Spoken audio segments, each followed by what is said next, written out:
दोस्तों बहुत सारे बच्चे जो कि यूपीएससी सिविल सर्विस एग्जाम की तैयारी कर रहे होते हैं, उनके लिए एपीएफसी और ईओ एक बहुत ही अच्छा प्लान भी होता है। बट काफी बच्चों को डाउट आता है कि क्या हम यूपीएससी सिविल सर्विस एग्जाम में एपीएफसी के कुछ कंपोनेंट्स को प्रिपेयर कर रहे हैं, अगर कर रहे हैं तो वो कंपोनेंट कौन कौन से हैं। और एक और डाउट ये आता है कि जो प्रिपरेशन हम यूपीएससी सिविल सर्विस एग्जाम के लिए कर रहे हैं उन कंपोनेंट्स की, क्या सेम टू सेम प्रिपरेशन हमारी कहीं और भी काम आने वाली है, या फिर हमें एपीएफसी और ईओ एग्जाम के लिए डिफरेंट ओरिएंटेशन या फिर different level of preparation maintain करना पड़ेगा। तो दोस्तों आपके जितने भी डाउट हैं यूपीएससी सिविल सर्विस एग्जाम और एपीएफसी ईओ एग्जाम के सिलेबस कंपैरिजन के रिगार्डिंग, वो इस वीडियो में मैं रिजॉल्व करने वाला हूं और आप लोगों को बहुत अच्छे तरीके से गाइड करने वाला हूं। और दोस्तों ये वीडियो उन लोगों के लिए जो कि ऑलरेडी प्रिपरेशन कर रहे हैं या फिर प्रिपरेशन स्टार्ट करने वाले हैं, ये वीडियो उनके लिए नहीं है जो कि नोटिफिकेशन के बाद प्रिपरेशन स्टार्ट करने की सोच रहे हैं, वो इस वीडियो को अवॉइड कर सकते हैं। एंड दोस्तों आगे बढ़ने से पहले मैं आप लोगों से रिक्वेस्ट करूंगा कि अगर आप लोग एपीएफसी और ईओ एग्जाम की एक जगह पर कंप्रेहेंसिव अंडरस्टैंडिंग चाहते हैं तो हमने आप लोगों के लिए एक ट्रायल पैक लॉन्च कर रखा है, जहां पर ना सिर्फ आपको एग्जाम की मोटिवेशन मिलेगी, गाइडेंस मिलेगी, बल्कि उसके साथ साथ आप लोगों को हमारे मेन कोर्स के डेमो लेसन्स भी मिल जाएंगे, जिनके थ्रू आप एक आइडिया लगा सकते हैं कि भाई हमने एपीएफसी और ईओ के डिफरेंट कंपोनेंट्स को हमारे मेन कोर्स में कैसे कवर किया है। और दोस्तों ट्रायल पैक सिर्फ ₹1 का है और उसका जो लिंक है वो इस वीडियो के डिस्क्रिप्शन में दिया गया है। दोस्तों अब आते हैं हमारे मेन मुद्दे पर। हमारा आज का टॉपिक है कि भाई syllabus comparison between UPSC civil service examination and APFC and EO examination. दोस्तों जैसा कि आप लोग जानते हैं कि भाई सिविल सर्विस एग्जाम एक बहुत बड़ा एग्जाम है, जिसका सिलेबस अपने आप में एक बहुत वास्ट समुद्र है, मतलब जिसको कवर करना नेक्स्ट टू इम्पॉसिबल है।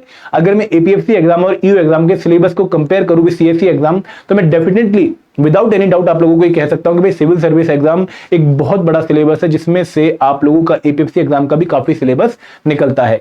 तो अगर हम सिलेबस कंपैरिजन करें तो शुरुआत कुछ ऐसे कर सकते हैं कि भाई कौन से एरियाज ऐसे हैं जो कि कॉमन है between APFC and EO exam and CSC exam, और कौन से एरियाज यूनिक हैं।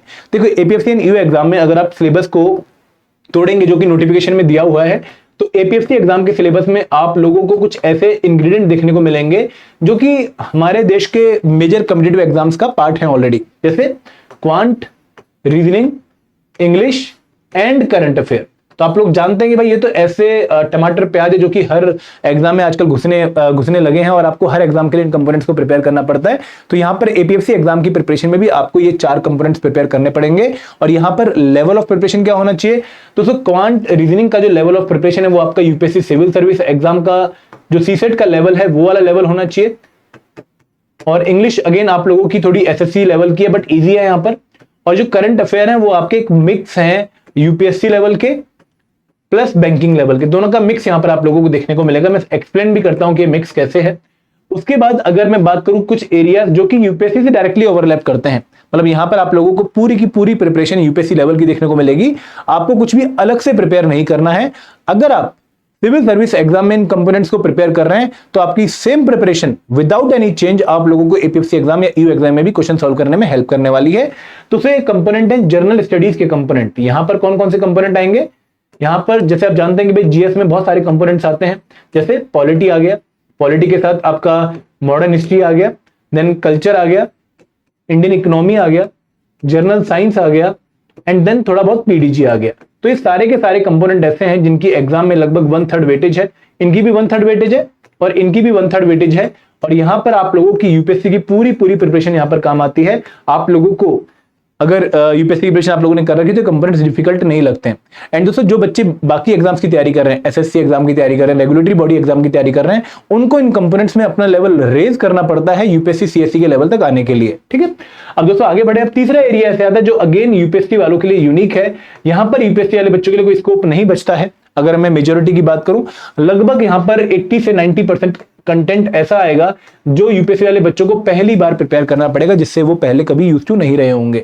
ये कंपोनेंट्स है अकाउंटेंसी, ऑडिटिंग एंड इंश्योरेंस। दोस्तों जो बच्चा कॉमर्स बैकग्राउंड का है उन्होंने शायद ये कंपोनेंट पढ़े हो, बट यूपीएससी की प्रिपरेशन में कंपोनेंट्स बिल्कुल भी नहीं आते। सेकंड कंपोनेंट है सोशल सिक्योरिटी। ठीक है, अब ये जो कंपोनेंट है दोस्तों यहां पर ना थोड़ी बहुत यूपीएससी से ओवरलैपिंग और थोड़ी बहुत नहीं है। मतलब यहां पर हम एक चीज पढ़ते हैं सोशल सिक्योरिटी स्कीम्स और यहां पर हम एक और चीज पढ़ते हैं वो है सोशल सिक्योरिटी एक्ट। तो ये तो यूपीएससी वाले बच्चों को पूरा एंड टू एंड नया कवर करना है, इसके लिए उनके पास कोई पास्ट एक्सपीरियंस नहीं है। बट ये जो चीजें हैं सोशल सिक्योरिटी स्कीम्स वाली, यूपीएससी वाले बच्चों ने अपने करंट अफेयर की प्रिपरेशन में पढ़ रखी होती है। फॉर एग्जांपल अटल पेंशन योजना, national pension scheme, unified pension scheme. तो यहां पर आप लोगों को ओवरलैपिंग पोर्शन देखने को मिलेगा। दोस्तों तीसरा पोर्शन आता है आईआर एंड लेबर लॉ। अब यहां पर टोटल आप लोगों के एग्जाम में 14-15 क्वेश्चन आते हैं, तो 2 क्वेश्चन यूपीएससी वाले बच्चों के लिए सॉल्व करने आसान होते हैं क्योंकि यहाँ पे पॉलिटी से रिलेटेड क्वेश्चन आते हैं। बाकी 13 क्वेश्चन के लिए आपको अलग से प्रिपेयर करना पड़ेगा। देन कंप्यूटर नॉलेज आप लोगों ने पहले कभी नहीं पढ़ा है और आप लोगों को यहाँ पर डेडिकेटेडली प्रिपेयर करना पड़ेगा।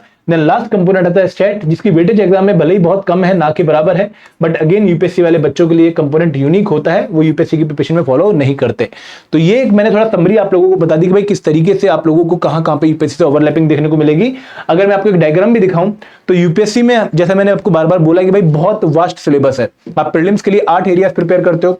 आप प्रीलिम्स के लिए प्रिपेयर करते हो हिस्ट्री पूरी, जहां पे पूरी इंडियन हिस्ट्री की हम बात करते हैं, मॉडर्न हिस्ट्री भी आती है, एंशिएंट हिस्ट्री भी आती है, मिडिवल हिस्ट्री भी आती है, कल्चर भी आता है। देन वहां पर एनवायरमेंट आप पढ़ते हो, आप इंडियन इकोनॉमी पढ़ते हो, पॉलिटी पढ़ते हो, देन आप जो है इंडियन इसमें ज्योग्राफी आता है पूरा, फिर करंट अफेयर आता है। तो एक बहुत बड़ा चंक ऑफ सिलेबस प्रीलिम्स में आता है। उसके बाद अगर मैं मेंस की बात करूं तो दोस्तों जीएस 1 में जब हम बात करते हैं सिलेबस की, तो जीएस 1 में आप लोगों की वर्ल्ड हिस्ट्री ऐड हो जाती है, वर्ल्ड ज्योग्राफी ऐड हो जाती है।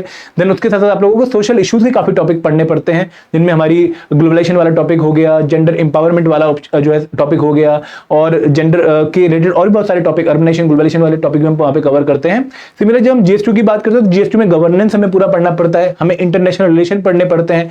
जब हम जीएस3 की बात करते हैं तो वहां पे इकोलॉजी एनवायरमेंट आ जाता है, इंटरनल सिक्योरिटी आ जाता है। देन एथिक्स तो पूरा ही हमारा अलग है, जो यूपीएससी एपीएफसी में कहीं भी ओवरलैप नहीं करता। तो काफी टॉपिक ऐसे हैं जो हमारे यूपीएससी के सिलेबस का पार्ट है, जो कि एपीएफसी में बिल्कुल भी हम देखते नहीं है। प्लस एक और बहुत बड़ा डिफरेंस क्या है कि भाई यूपीएससी में आप लोगों को आंसर राइटिंग प्रैक्टिस करनी पड़ती है, क्योंकि यहाँ पे एक मेंस की स्टेज होती है, जो यूपीएससी एपीएफसी एग्जाम में आपको देखने को नहीं मिलता है। अब कॉमन एरियाज कौन से? इंडियन पॉलिटी एंड गवर्नेंस दोनों जगह काम आएगी, इंडियन इकोनॉमी दोनों जगह काम आएगी, ज्योग्राफी एनवायरमेंट अगेन दोनों जगह काम आएगा, साइंस दोनों जगह काम आएगी, फ्रीडम मूवमेंट दोनों जगह काम आएगी, कल्चर हेरिटेज अगेन दोनों जगह काम आएगा, एपीएफसी में भी और यूपीएससी में भी। मेंटल एबिलिटी जहां पे क्वांट रीजनिंग दोनों आ गया, दोनों जगह काम आने वाला है। करंट अफेयर अगेन यहां पर मैं कहूंगा कि 50 से 60% आपकी कॉमन है, बाकी करंट अफेयर आपको यूनिकली प्रिपेयर करने पड़ेंगे। और सोशल सिक्योरिटी स्कीम्स आपकी कॉमन है between APFC and UPSC exam. अब दोस्तों ये वाला जो पोर्शन है वो यूनिक है एपीएफसी एग्जाम के लिए, जो आपको अलग से पढ़ना पड़ेगा। हाँ, जो बच्चा कॉमर्स बैकग्राउंड वाला है या जो लीगल बैकग्राउंड वाला है उनके लिए पोर्शन थोड़ा सा डुएबल होता है, क्योंकि उन्होंने पहले चीजें कवर कर रखी होती हैं। तो अब आप लोगों को एक आइडिया लग रहा होगा, अगर आप मुझसे परसेंटेज टर्म्स में पूछेंगे कि सर अगर हम यूपीएससी सिविल सर्विस वाले हैं और हमने अच्छी प्रिपरेशन यहां पर कर रखी है, तो हमें एपीएफसी एग्जाम के लिए कितना सिलेबस और प्रिपेयर करना पड़ेगा और कितना हमने ऑलरेडी प्रिपेयर कर रखा है। दोस्तों ये मैं आपको एक नंबर दिखाने के बाद जो है परसेंटेज का जो है नंबर देता हूं। यहाँ पे आप अगर इंडियन पॉलिटी के क्वेश्चन देखें तो एग्जाम में आउट ऑफ 120 जो 120 क्वेश्चन आते हैं एपीएफसी में भी और ईओयू में भी। एंड दोस्तों यहाँ पर जब मैं सिलेबस कंपैरिजन की बात कर रहा हूं ना, तो मैं बार बार एपीएफसी सिलेबस कंपेयर इसलिए कर रहा हूं क्योंकि अगर आपका ये सिलेबस प्रिपेयर्ड है तो आपको ईओ की कोई दिक्कत नहीं होने वाली, आप ऑलरेडी ईओ के लिए रेडी हैं। तो इंडियन पॉलिटी में 10 क्वेश्चन आउट ऑफ 120 आएंगे, क्वांट एंड रीजनिंग में 15 आएंगे तो 25 हो गए, करंट अफेयर में 8 33 हो गए, हिस्ट्री में और कल्चर मिला के 10 43 हो गए, साइंस के 10 53 हो गए, इकोनॉमी के 5 58, देन पीडीजी 61 हो गए, सोशल सिक्योरिटी स्कीम्स में 4 क्वेश्चन ओवरलैप करेंगे 65, देन इंग्लिश 75 और 2 क्वेश्चन आयरन लेबर लॉ के 77। तो 77 क्वेश्चन आउट ऑफ 120 आप लोगों की यूपीएससी प्रीलिम्स से आप लोगों को सॉल्व करने में जो है कैपेबिलिटी फील होगी, कोई दिक्कत आपको फील नहीं होने वाली है यहाँ पर।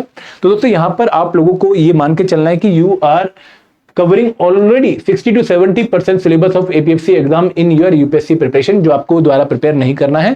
आप लोगों की वहीं की प्रिपरेशन यहाँ पर ऐसे काम आने वाली है। और जो 30-40% जो है सिलेबस बचा, जो आप लोगों ने शायद पहले नहीं कभी कवर किया है, उसके लिए आप लोगों को 3 मंथ इंटू 2.5 से लेकर 3 आवर्स डेली देने पड़ेंगे, तब जाकर आप उनको कवर कर पाएंगे, और ये मिनिमम रिक्वायरमेंट है।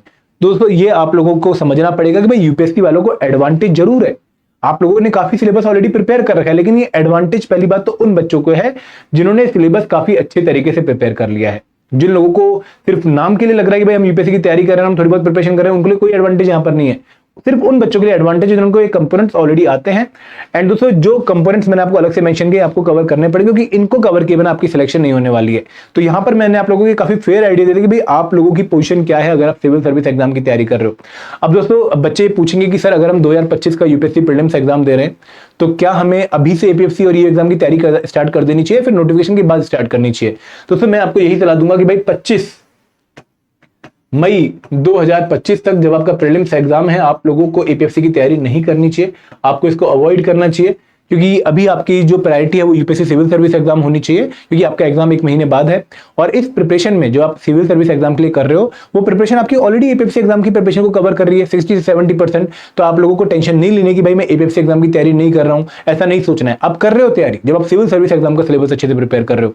और प्रीलिम्स के बाद आपके पास टाइम होगा, क्योंकि नोटिफिकेशन अभी आई नहीं है, आप उस टाइम में भी एपीएफसी के जो यूनिक कंपोनेंट है वो आप अलग से प्रिपेयर कर सकते हो। आपको चिंता की बात अभी नहीं फील करनी चाहिए, ठीक है। तो ये एक पूरी ओवरव्यू थी regarding syllabus comparison between APFC and CSC exam. तो ब्रॉड आइडिया आपको मिल गया होगा। अब आगे बढ़ते हैं और मैं आपको बताता हूं कि भाई ये कंपोनेंट्स अगर आप प्रिपेयर कर रहे हो और सीएससी वाले तो बहुत बढ़िया, और अगर आप स्पेशल कंपोनेंट्स की टेंशन ले रहे हो तो आप लोगों के लिए हमने वैसे तो 3 कोर्सेज लॉन्च करेंगे, पर आपके लिए बेस्ट कोर्स कौन सा यूपीएससी वाले बच्चों के लिए, टेस्ट सीरीज प्लस, क्योंकि यहां पर हम आपको जीएस और क्यूआरई के चैप्टर वाइज प्रैक्टिस एमसीक्यूज दे रहे हैं एपीएफसी की रिक्वायरमेंट के हिसाब से।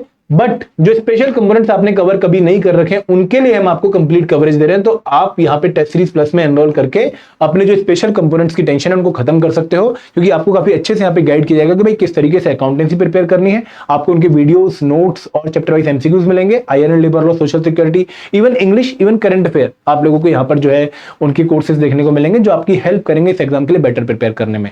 दोस्तों ये कोर्स आपके लिए बेटर है, अगर आप इसमें एनरोल करना चाहते हो तो लिंक डिस्क्रिप्शन में दिया गया है, ठीक है।